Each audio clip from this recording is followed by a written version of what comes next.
Tudo bem? Muito boa noite para você. Nós estamos chegando com mais um programa em que a gente vai levar até você muito mais sobre os personagens que você está acostumado a ver na televisão e agora você vai ter a oportunidade de conhecer muito mais a respeito deles.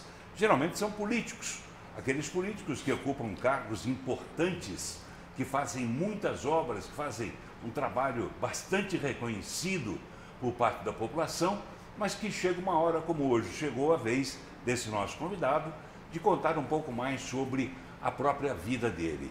Ele já rodou o Brasil inteiro, ocupou cargos importantíssimos em Brasília, ocupou cargo importante em São Paulo e ocupou cargos importantes aqui também no estado de Goiás. Daqui a pouco a gente fala sobre esses cargos.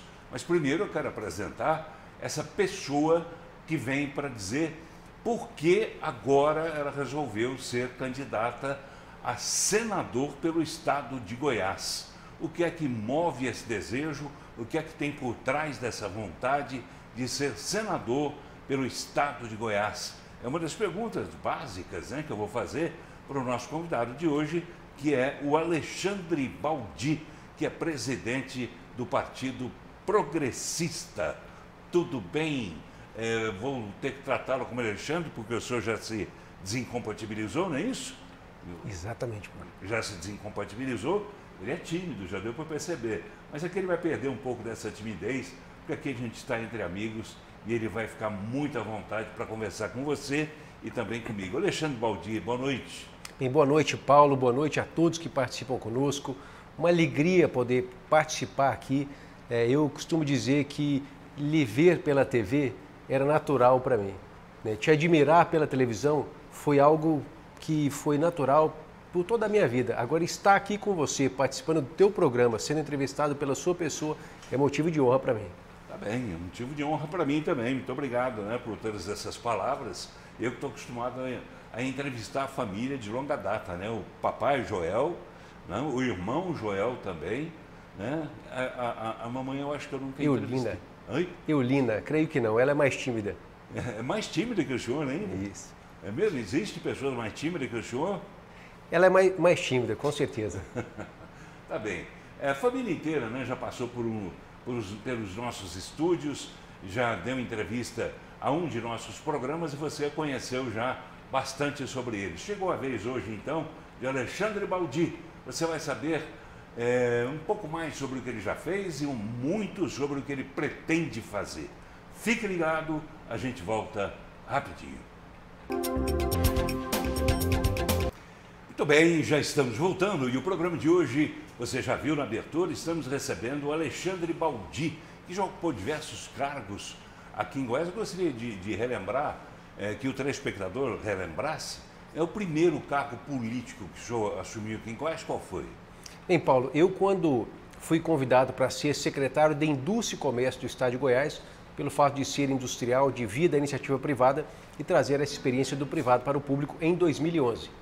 A Secretaria de Indústria e Comércio. Do Estado de Goiás. Em 2002. 2011 foi a primeira oportunidade no setor público. O senhor acha que demorou muito para chegar essa oportunidade? O pessoal demorou a descobrir o senhor, não? Paulo, eu creio que foi no momento certo, porque eu já estava com as minhas atividades, a minha empresa, a minha indústria já consolidada, certo? Com a minha vida também estável, equilibrada, ao qual eu já podia ir para a vida pública e poder contribuir com a minha experiência do que eu já tinha angariado no setor privado para que eu pudesse ajudar o setor público com mais experiência, apesar da pouca idade, eu tinha 30 anos de idade, mas assim como trazia do privado para o público uma forma de gestão e de governança que a gente tinha. E a partir daí foi uma espécie de alternância, né? Política, atividade empresarial, como é que foi essa história? Paulo, eu sempre fui muito focado. Para as pessoas que não me conhecem, eu sou empresário, continuo com a minha indústria, continuo com as minhas atividades, eu continuo com a minha vida privada andando em paralelo à minha vida pública. Portanto, eu não tenho na vida pública nenhuma perspectiva, né, de ganho, de rendimento, de absolutamente nada, porque eu tenho e mantenho as minhas atividades privadas, seja como industrial, seja como produtor rural.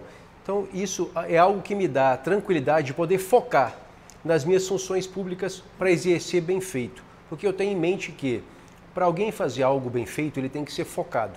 Se eu tivesse que preocupar com a minha empresa, com a minha indústria, com as minhas atividades empreendedoras no setor privado, enquanto eu estou no setor público, eu não tenho como me dedicar integralmente para que eu possa ter sucesso no que eu esteja fazendo e cumprindo como a minha função pública. Deixa eu ver se eu entendi bem. Quer dizer, quando você está numa atividade pública, você não se importa com o rendimento da sua ocupação, com dinheiro, com salário, com nada? É mais ou menos isso? Paulo, desde que eu entrei, eu sempre abri mão doando tudo aquilo que é parte dos meus rendimentos, de salários, de proventos do setor público. Então, em minhas funções que eu ocupei, eu sempre procurei não andar em carro público, sempre procurei não onerar o setor público como pessoa, porque eu sei que a maioria das pessoas que vão, eles precisam. Então, eu não uso dessa situação uma plataforma para me promover, mas eu uso dessa estada minha na função pública como algo que eu possa agradecer aquilo, retribuir aquilo que eu recebo enquanto empresário, enquanto setor privado, como uma missão que eu acredito que meu pai é algo que me ensinou. Sempre foi assim? O senhor nasceu rico? Como é que é a história? Não, Paulo, não nasci rico. Você que já conheceu meu pai Joel de Santana Braga, foi promotor de justiça, procurador de justiça do Ministério Público do Estado de Goiás. Temos muito orgulho da trajetória dele. Exerceu algumas funções públicas em governos na área social, porque a paixão dele foi sempre cuidar de crianças e adolescentes de rua. Foi um dos lutadores do Estatuto da Criança e do Adolescente. Minha mãe foi costureira, teve confecção, lutava para ajudar, porque o setor público, no Ministério Público, quando meu pai exercia a função de promotor e procurador de justiça, o salário não era suficiente para poder cumprir as obrigações de um pai de família com 5 filhos. Portanto, minha mãe ajudou sempre na complementação da renda familiar para que a minha casa a gente pudesse ter. Hoje a gente vive parte daquele momento em várias famílias brasileiras, para ter frango, para ter carne na mesa, quer dizer, para ter condição de a gente poder ter estudos e ter comida na mesa de forma adequada. Quando é que o senhor aprendeu isso de vez? Quando é que o senhor passou a ter em prática essa disciplina, digamos assim, de não pensar em dinheiro de serviço público e sim no trabalho de serviço público e no trabalho, né, das suas empresas que lhe rendiam o suficiente para o senhor não precisar de dinheiro público? Paulo, é dessa forma que eu lhe disse que eu fui no momento certo para o setor público. Aquele momento que eu tinha já as minhas empresas amadurecidas, já bem encaminhadas e condições de que elas pudessem ser gerenciadas de forma profissional e que me garantisse os rendimentos necessários para que eu pudesse estar cumprindo a minha atividade, a minha missão no setor público. Para que eu pudesse ter a tranquilidade, Paulo, de acompanhar mensalmente o resultado das empresas aos quais eu sempre estive como sócio. Portanto, eu continuo avaliando, mesmo que de longe, mensalmente os resultados. E a gente aprende a ser empreendedor e aprende a farejar o que a empresa precisa, mesmo estando uma vez por mês dentro dela avaliando os números, os resultados, as necessidades, os desafios, para que ela possa continuar crescendo.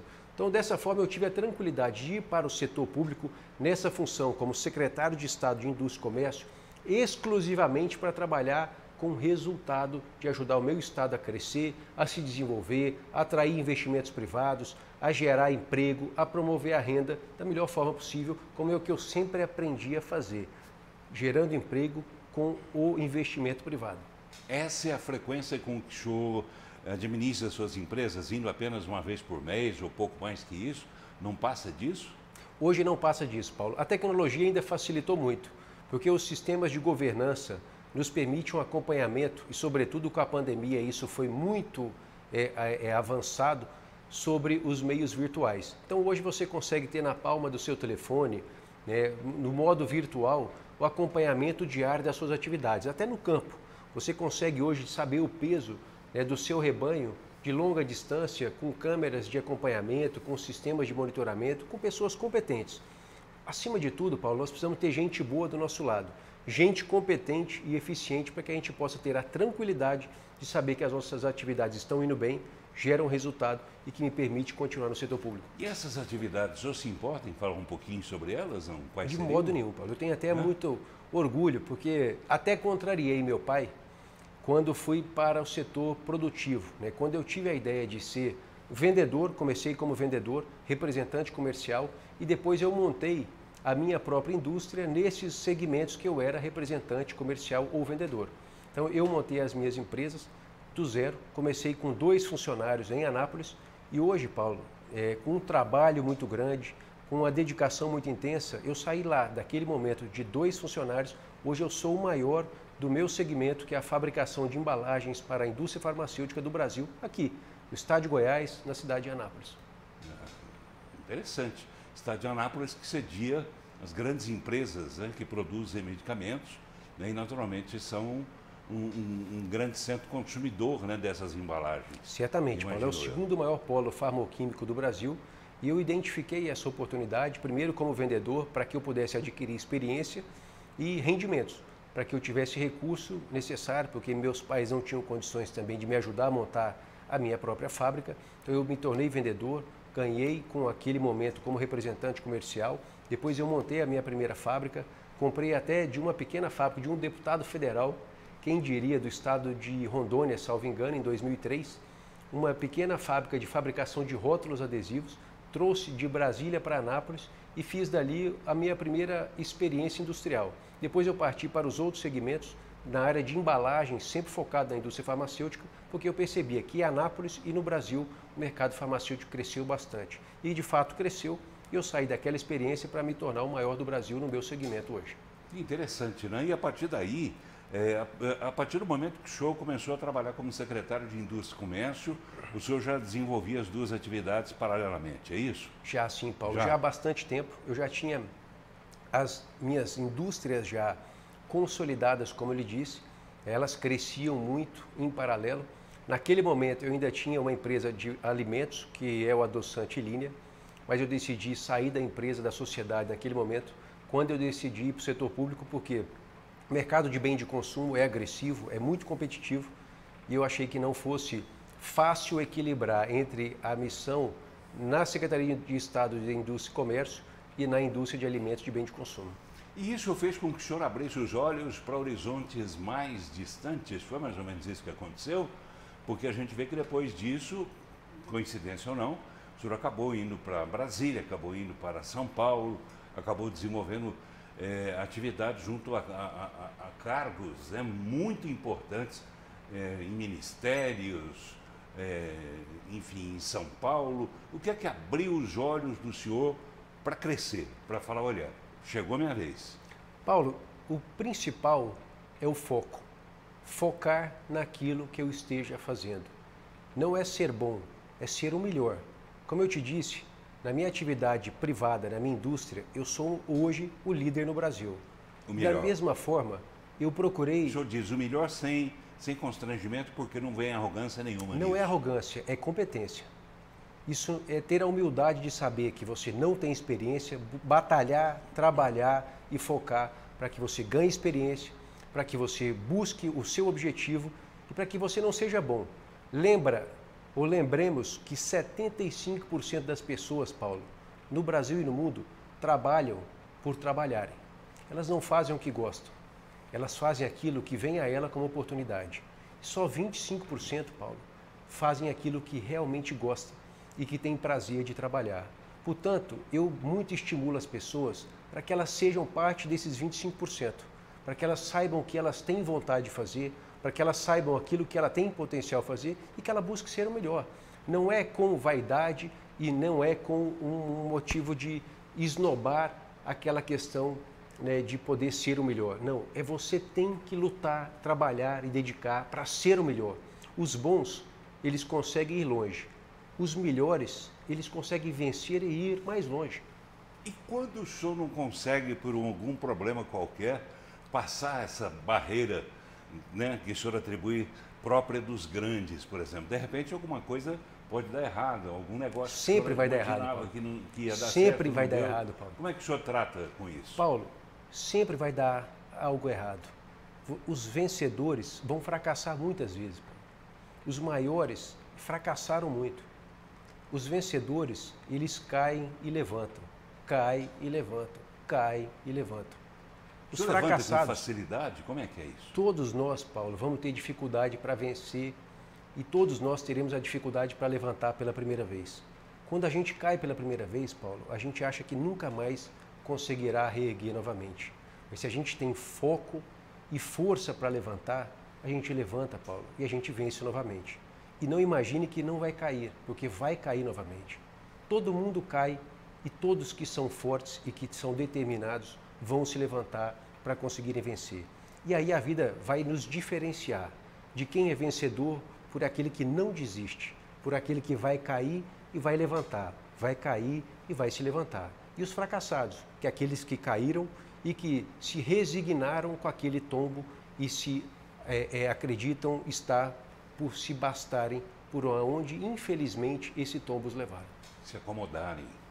Se acomodarem, se não serem resilientes, não serem perseverantes e não acreditar na sua força própria e do meio que eles vivem. A vida vai te derrubar. Todos nós vamos cair muitas vezes, mas o importante é que a gente consiga ter força para levantar e para vencer o próximo passo. E é isso que me levou na vida pública, Paulo. Saber que eu podia cair, mas que eu tinha força para levantar. Eu fui eleito deputado federal sem ter pai, sem ter mãe, sem ninguém na política. Eu não tive padrinho político. Certo? Eu tive toda a ajuda da minha família, dos meus pais, dos meus irmãos, da minha esposa, dos familiares da minha esposa, todos me ajudaram. Mas eu não tive padrinho para entrar na política. E eu fui eleito deputado federal como outros 512, Paulo. Mas eu sabia que dependia de mim poder ser um vencedor. E ao fim do meu mandato, Paulo, eu fui o deputado federal que mais trouxe recursos na história do nosso estado de Goiás para realizar obras e serviços para o bem dos goianos em toda a história, Paulo. Eu fui o 8º goiano a assumir o Ministério de Estado. Eu fui ministro de Estado das cidades, que era um dos 5 mais importantes, que cuida da moradia, do programa Como Minha Casa Minha Vida, que cuida de saneamento básico, como a gente trouxe água para Aparecida de Goiânia, água para Anápolis e tantas obras importantes como o sistema de abastecimento em Corumbá, que foi inaugurado há poucos dias. Eu retomei aquela obra, Paulo.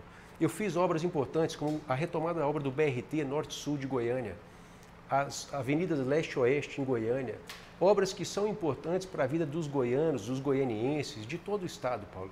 E é isso que me fazia, toda vez que eu percebia que eu podia cair, não ter medo de levar um tombo, Paulo, mas saber que eu teria força para levantar e vencer para chegar aonde o meu objetivo, que eu determinava, ele poderia ser alcançado.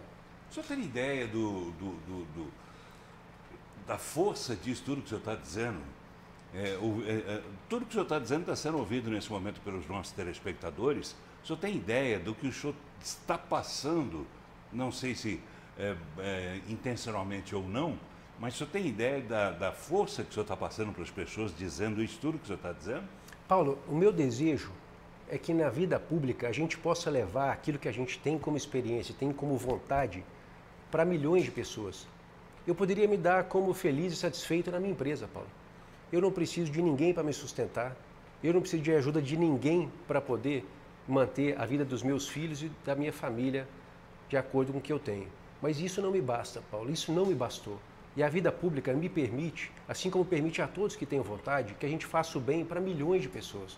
E é esse estímulo que eu quero dar, para que as pessoas acreditem que elas possam vencer, que elas vão vencer, desde que elas acreditem no potencial que elas tenham, que elas desejem ser o melhor, não os melhores. Os melhores vencem, mas o melhor vai além dos vencedores. E é por isso que eu quero, Paulo, aqui no seu programa, que a gente possa estimular os jovens, os adultos, a todos, para que eles possam entender a vida pública, a vida política é a única forma da gente fazer o bem para milhões de pessoas. A gente já construiu creche na vida privada, na nossa empresa, nas nossas empresas. A gente fez o bem para muitas pessoas. Então a gente ajuda 100, 1 milhar, 2, 3 mil pessoas. Agora, na vida pública, Paulo, eu já ajudei milhões de pessoas. Eu já entreguei mais de 50 mil moradias, 50 mil casas, só aqui no estado de Goiás. São mais de 200 mil pessoas que foram beneficiadas com o meu trabalho. E é por isso que eu digo, eu não tive padrinho, eu não tive nenhum apadrinhamento político para entrar na vida pública. Mas eu tive que a força de vontade, quando me deram uma oportunidade para ser vencedor. Eu consegui, enquanto secretário de Indústria e Comércio, os melhores números da nossa história na geração de empregos. São mais de 214 mil empregos diretos que foram gerados, segundo o CAGED, no período que eu estive secretário. Os maiores investimentos privados. Enquanto ministro, eu te disse, os números, eu entreguei 1.200 casas por dia no Brasil, Paulo. Então, quer dizer, tudo isso são números que eu repito aqui, não é para fazer política, mas é para estimular as pessoas a entenderem que meu pai era promotor de justiça, minha mãe costureira. Eu me formei em Direito, não tive um centavo sequer para montar a minha empresa e montei e fui vencedor. Hoje eu sou líder no meu segmento no Brasil. Eu entrei na vida pública, Paulo, eu não tive padrinho político, mas eu entrei e consegui ser um vencedor.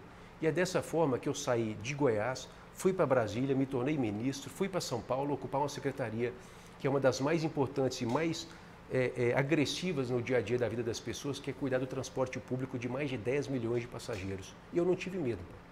Eu sabia que era difícil, mas eu não tive medo. Por isso que eu quero aqui replicar para todos que nos assistam, para que as pessoas enfrentem, que elas saibam que elas vão cair, mas que elas tenham força para levantar e para vencer os seus desafios, que no dia a dia elas vão ter sucesso naquilo que elas desejam. E nem o senhor está fazendo proselitismo nesse momento? Absolutamente não. Quer dizer, o que o senhor está dizendo... É de coração. É de coração, é a pura realidade que o senhor enfrentou e continua enfrentando. Enfrento, né? todos os dias. E continua enfrentando. Qual a maior dificuldade que o senhor tem nos dias de hoje? Paulo, quando eu... Financeira nenhuma, né? Graças a Deus não, Paulo. Quando eu me coloco como pré-candidato ao Senado Federal, e aí você e todos que nos assistem dizem, mas quem é esse rapaz? Por que é que ele tem esse desejo de ser senador? O que é que um senador faz?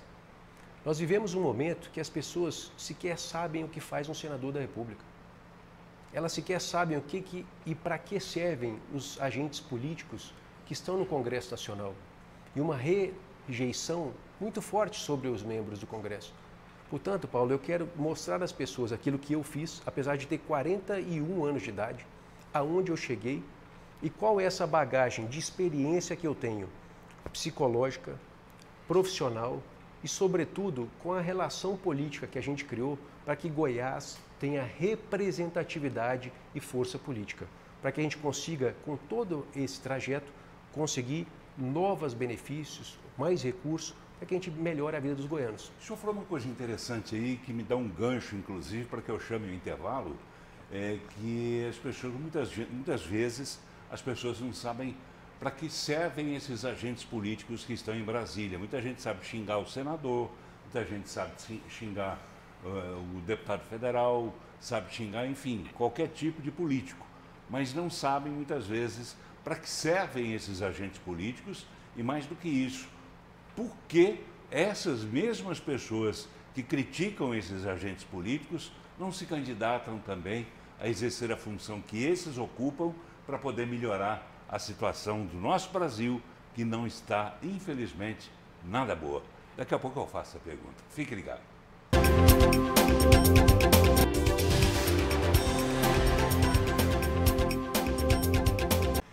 Muito bem, já estamos voltando e o programa de hoje recebendo Alexandre Baldi.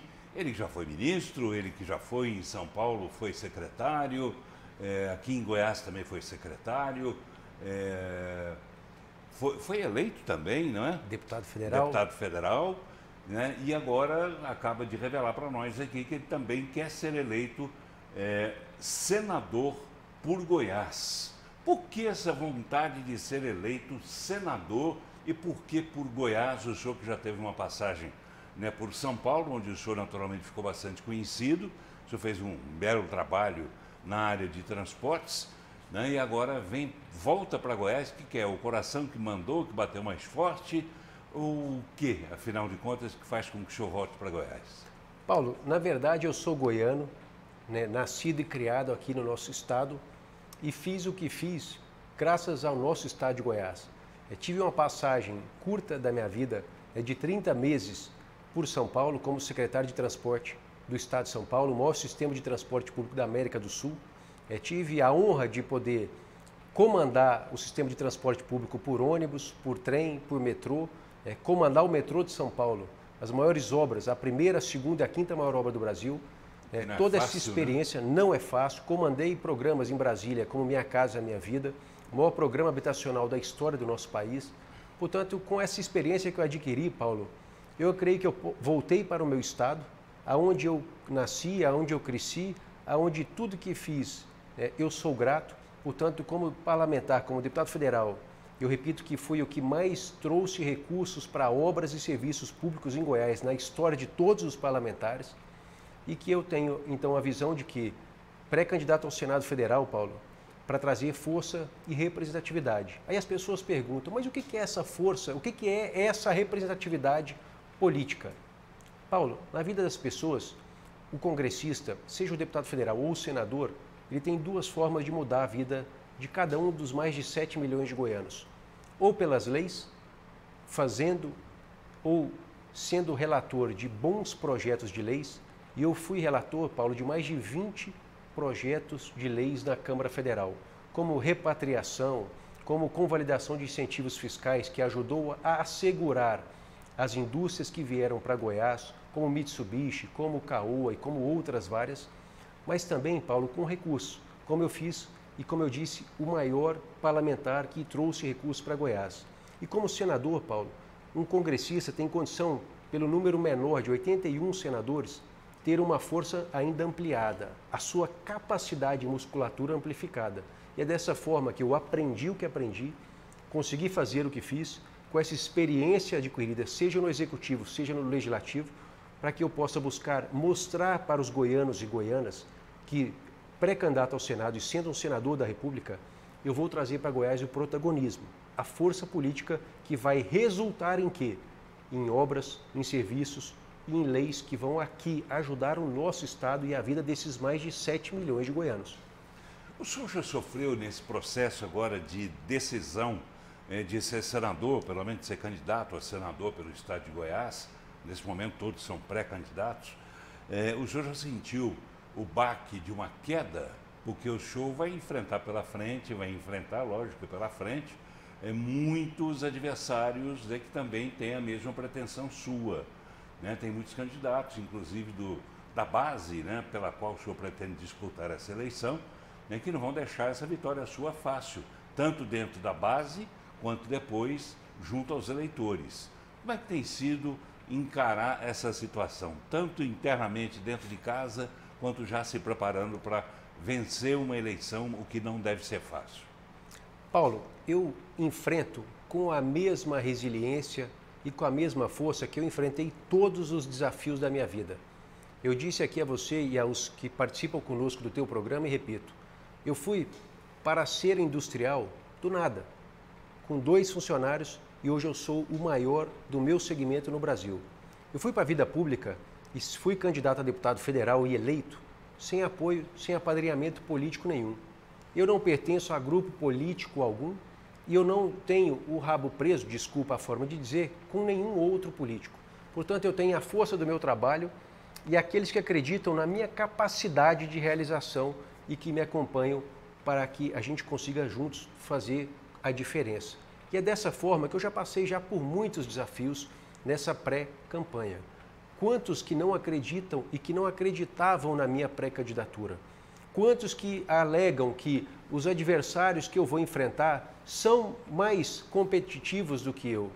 E eu, Paulo, enfrento com a mesma força de vontade.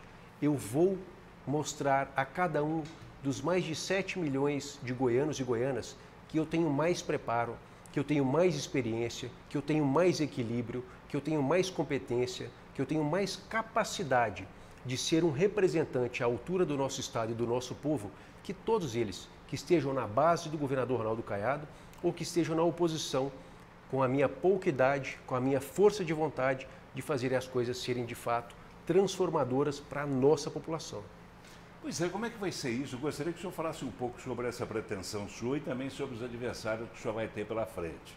Adversários dentro do partido, ou se não dentro do partido, pelo menos dentro da base do governador Ronaldo Caiado, o que não deve ser fácil, convenhamos, até porque o senhor próprio disse que não tem grupo político. Como é que é enfrentar e ganhar de pessoas que têm grupo político, que tem muita gente apoiando, que tem prefeitos, que tem deputados, que tem, enfim, muitos políticos apoiando? Como é que o senhor pretende ganhar essa história? Paulo, na verdade, eu venho construindo um grupo político que eu não posso dizer que seja meu, mas é que de um grupo de pessoas que querem fazer a diferença na vida de milhões de pessoas. Então nós temos hoje, Paulo, dezenas de prefeitos e prefeitas que apoiam a nossa pré-candidatura. A cada dia, a cada semana, nós temos conquistado a força e a adesão de outros prefeitos e prefeitas. Na semana passada eu estive... Desculpe, o senhor fala em dezenas de prefeitos?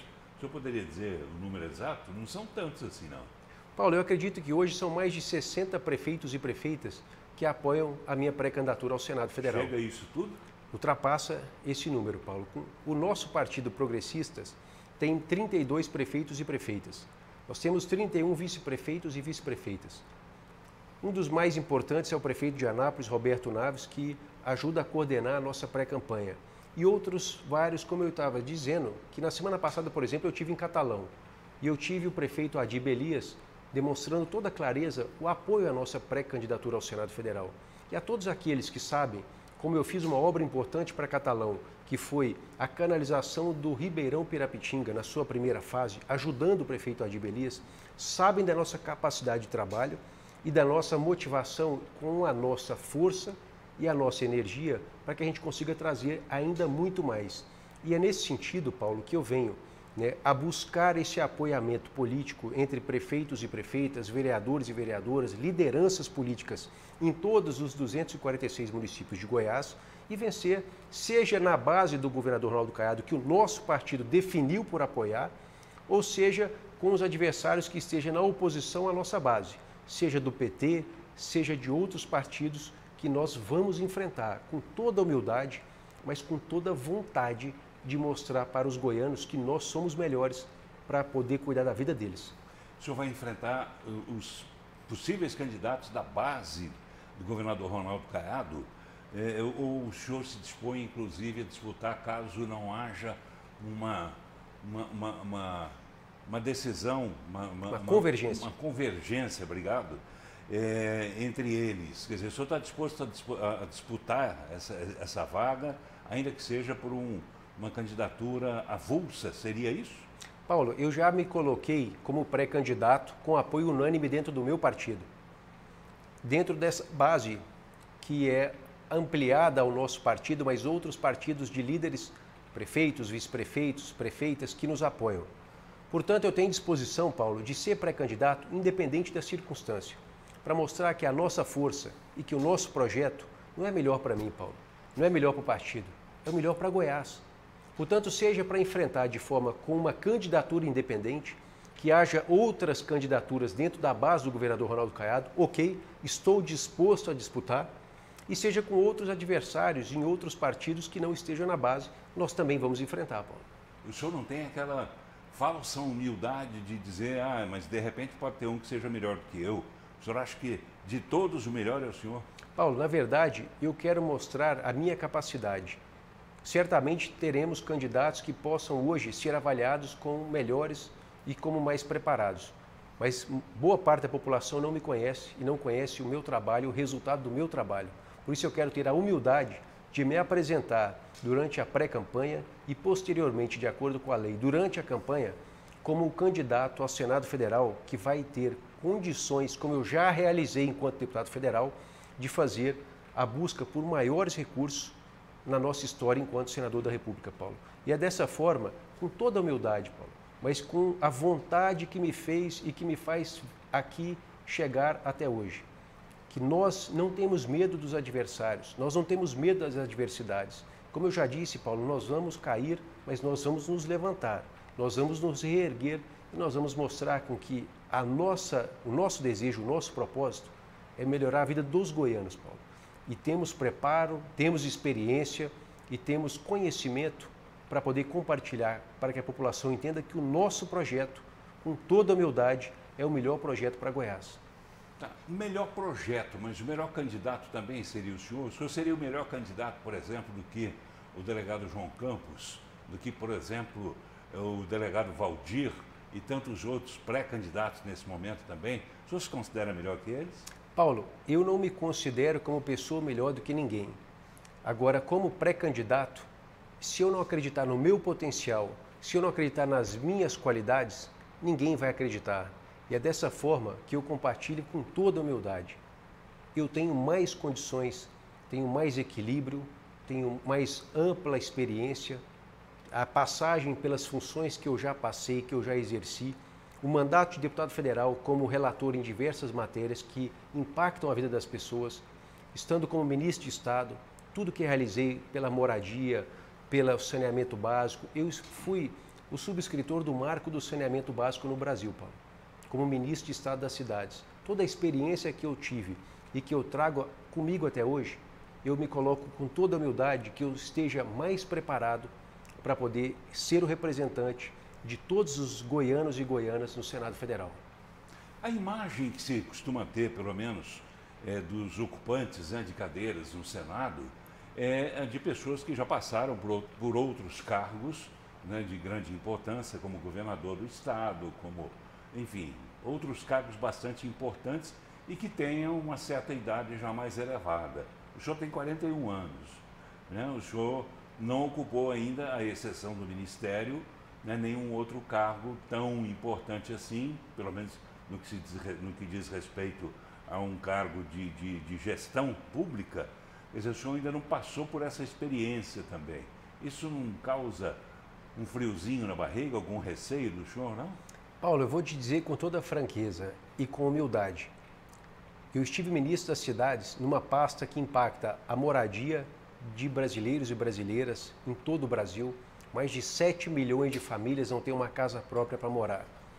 Eu fui ministro de Estado das Cidades como o 8º goiano na nossa história que subscreveu o marco regulatório do saneamento básico, o marco do saneamento que promove tantos investimentos para levar água na torneira das pessoas, que fez mais de 4 mil quilômetros de ruas e rodovias no nosso estado de Goiás. E fui secretário de transporte, Paulo, do sistema de transporte público mais grandioso do nosso país. Mais de 10 milhões de passageiros todos os dias, Paulo, usava e usa o transporte público no estado de São Paulo. Então, eu acredito que com a experiência que eu detive e aprendi com todas essas funções públicas que eu exerci, Paulo, me dá aqui condição de poder falar contigo e falar com cada um que participa conosco neste momento, que eu tenha mais preparo para exercer funções, que seja como representante no Senado Federal ou em qualquer outra função. A secretaria que eu ocupava, Paulo, no governo de São Paulo, o orçamento dela era quase metade do governo de Goiás.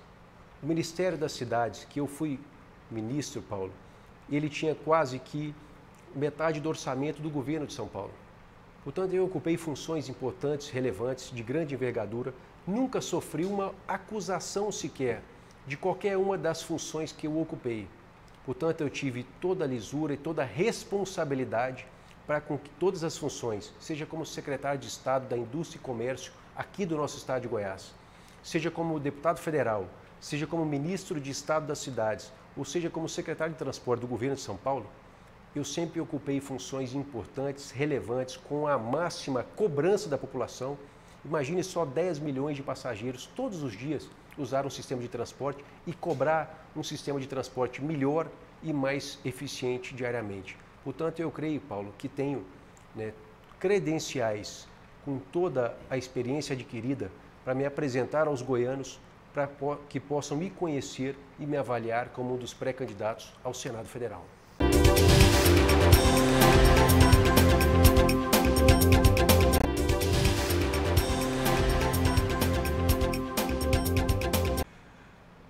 Muito bem, já estamos voltando e o programa de hoje recebendo Alexandre Baldi, ele que é presidente estadual do PP. Falando em presidente estadual do PP, eu gostaria de falar um pouco sobre política local também, né? O PP está mais do que fechado com o Ronaldo Caiado, é isso? Paulo, exatamente. O partido, dentro da sua avaliação interna, somos 32 prefeitos e prefeitas, 31 vice-prefeitos e vice-prefeitas, 311 vereadores e vereadoras, o segundo maior partido do nosso estado de Goiás, desde as eleições de 2020 municipais, definiu majoritariamente, claro que não foi unânime, mas foi majoritário, que deveríamos então caminhar com a reeleição do governador Ronaldo Caiado.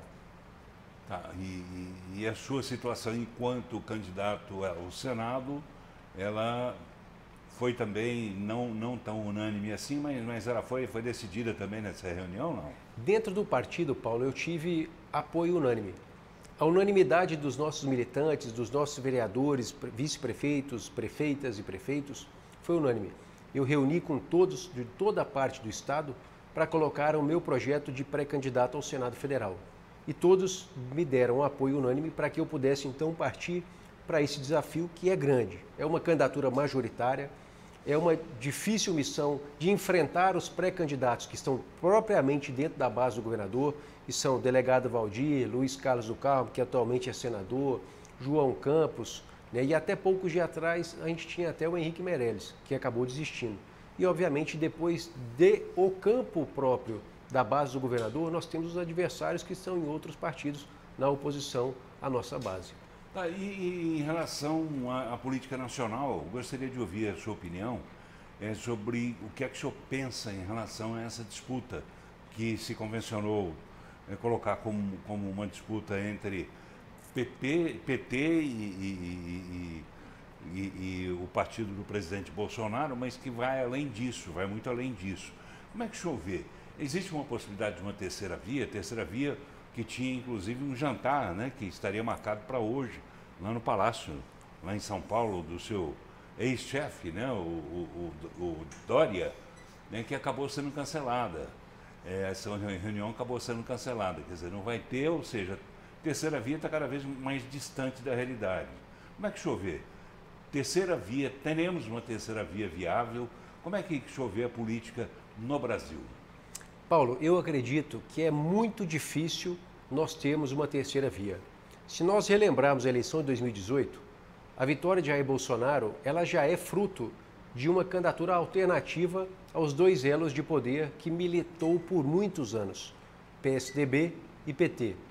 A eleição daquele momento entre Fernando Haddad e Geraldo Alckmin, duas figuras proeminentes dessa polarização, gerou o desencadeamento da eleição e a vitória de Jair Bolsonaro, que era já a terceira via, uma via alternativa a esse processo de polarização.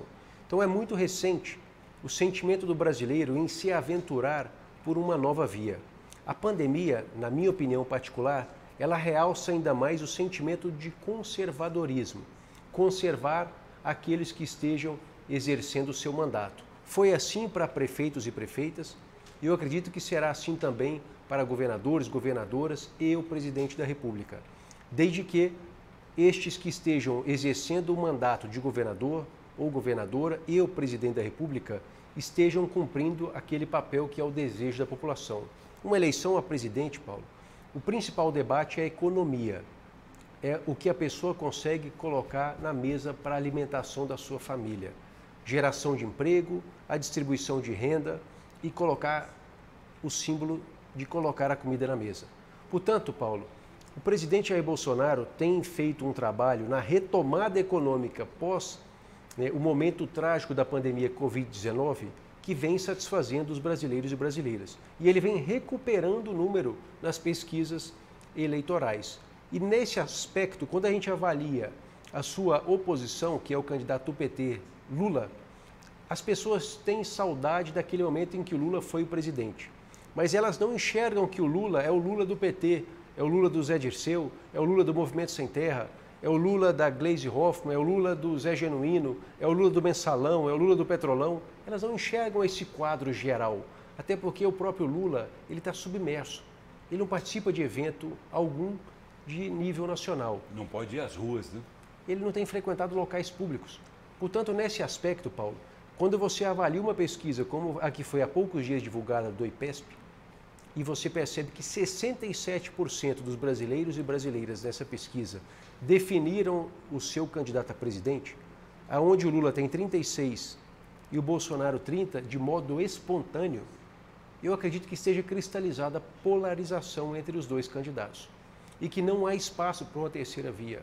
Nesses 33%, 34% de brasileiros e brasileiras que remanescem para escolher uma terceira via, é impossível em uma divisão de Ciro Gomes, João Dória, Simone Tebet, Sérgio Moro e outros candidatos que hajam espaço para que eles possam avançar a ponto de serem competitivos.